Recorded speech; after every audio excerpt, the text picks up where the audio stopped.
Добрый день, уважаемые нейронгринцы. Начинаем нашу рубрику. Служба 01 сообщает.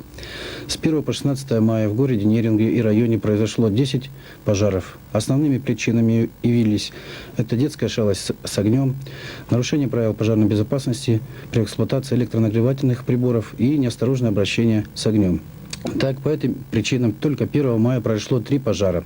В поселке Чульман по адресу улица Гаражная, 6. От неправильной эксплуатации электропроводки произошел пожар без материального ущерба. В этот же день в городе Нерюнге по улице проспект Ленина, 2 от замыкания электрозвонка в квартире 88 произошел пожар.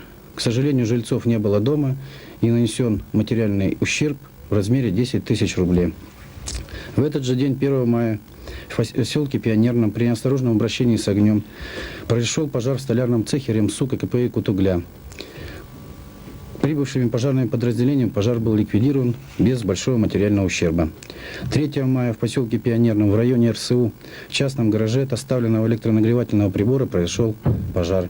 4 мая в поселке Чурмин в районе АТП от детской шалости с огнем сгорела теплобудка. 5 мая на территории Чурманской ГРЭС от неосторожного обращения с огнем загорелся штабель досок. Прибывшими пожарными пожар был ликвидирован.